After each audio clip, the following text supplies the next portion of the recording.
D'après Record, Rui Costa, président du Benfica Lisbonne, aurait été proche de la confrontation physique lors d'une réunion début janvier dans le cadre du transfert d'Enzo Fernandez à Chelsea.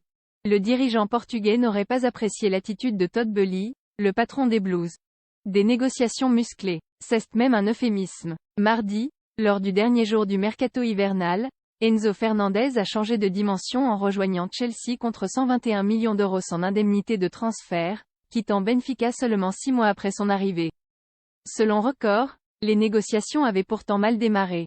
Costa n'aurait pas apprécié le comportement de Boehly, président du Benfica Lisbonne. Rui Costa a effectué une réunion à Londres dès le 3 janvier avec les dirigeants de Chelsea et en compagnie de son vice-président et de son directeur sportif. D'après le média lusophone, l'ancien milieu de terrain et Todd Boehly, propriétaire des Blues, aurait même été proche de la confrontation physique. Le dirigeant portugais aurait quitté les lieux avec fureur, mécontent de la proposition adverse, revue à la baisse, de 120 millions d'euros à 90. Selon le Time, Todd Boehly aurait renié l'offre initiale formulée verbalement fin décembre par l'un de ses nouveaux responsables du recrutement. Déjà très réticent à l'idée de vendre son joueur alors que son club réalise un excellent début de saison, Rui Costa n'aurait donc que très peu goûté ce revirement. Rui Costa aurait souhaité aussi récupérer un joueur en échange à l'image de Mateo Kovacic, mais l'opération était impossible en raison du salaire du Croate. Le club lisboète a finalement attendu les dernières heures du mercato pour céder son joueur au prix fort comme exigé.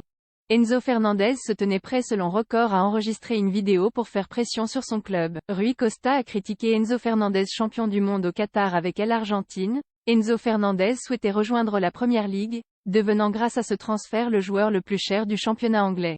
Acheté 14 millions d'euros à River Plate l'été dernier, le milieu de terrain a été depuis vivement critiqué par son ancien président. Je respecte sa décision. Je respecte la peur de perdre un gros contrat. Mais il n'a montré aucun engagement envers Benfica. En tant que fan, je ne voulais plus de ce joueur. En tant que manager, il n'était pas non plus une solution et ne pouvait plus entrer dans le vestiaire, a lancé le dirigeant au micro de la chaîne du club. C'est là que Jay prit la décision de vendre. Enzo a été bien traité ici, depuis son arrivée jusqu'à son départ. J'espérais que ça lui donnerait l'envie de se battre pour le titre. Mais nous voulons une équipe qui s'engage envers les supporters. Nous avons perdu un grand joueur, oui, mais nous n'allons pas pleurer un joueur qui ne veut pas être à Benfica, a poursuivi Costa après le départ de Fernandez. Ici nous ne voulons que des joueurs qui respectent Benfica.